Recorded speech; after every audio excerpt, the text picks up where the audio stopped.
Seriously?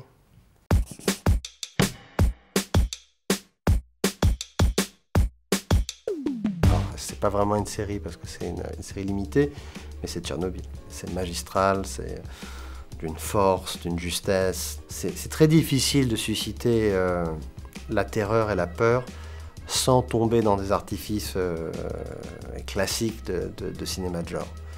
Et là, il y a vraiment une ambiance, un malaise qui est installé, une réflexion. C'est une série qui reste avec vous, qui fait réfléchir, je me souviens très clairement des années de Tchernobyl quand j'étais petit, et tout d'un coup de voir tout dans le détail, ou en tout cas leur version, parce qu'après il y a évidemment toujours l'interprétation et la subjectivité de ce qu'on fait, mais voilà, c'est très impressionnant. J'ai eu le blues du lendemain de Game of Thrones, terrible, quoi. J'avais une sorte d'état semi-dépressif, de ça y est, c'est terminé, mais comment ça se fait? Alors, je me soigne avec des gens autour de moi, que ce soit mon fils qui vient d'avoir 12 ans. Le deal, c'était tu ne peux pas regarder avant 12 ans, donc maintenant il commence à regarder, donc je redécouvre avec lui un petit peu tous les jours.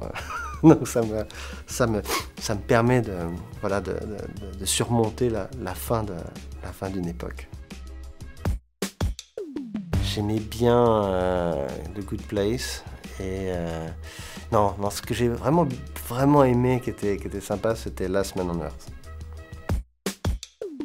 Dans celles qui sont toujours en état, évidemment Black Mirror, évidemment tout ce qui pourrait être spin-off de Game of Thrones, et puis évidemment l'univers Star Wars.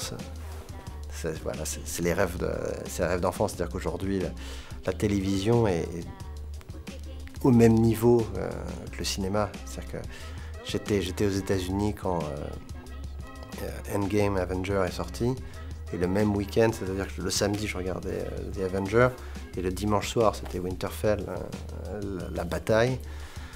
Et c'était un grand week-end de pop culture. C'était même trop. Et en même temps, ça mettait en avant le fait que la télévision et le cinéma, même avec des budgets différents, étaient au même niveau, quoi. J'ai travaillé pendant des années sur une adaptation de Scanner de Cronenberg en série télé. Malheureusement, ça ne s'est pas fait, mais j'espère en tant que spectateur que ça se fera un jour, et de le voir. Il y a un autre livre qui est génial qui s'appelle Obsession de James Renner, qu'on a essayé de monter et qu'on essaye toujours de monter, et je pense que ça ferait une série tellement incroyable. Et voilà, donc j'espère encore que ça se fera. Je dirais certains épisodes de Walking Dead qui sont vraiment très réussis. Après, en termes de pur horror suspense, peut-être un petit peu de Stranger Things, mais j'ai pas encore été vraiment terrifié à la télévision. Mais ça va être vraiment quand j'étais gamin, quoi. C'était mon crush de petit garçon, on va dire. Ça va être Samantha, la sorcière bien aimée.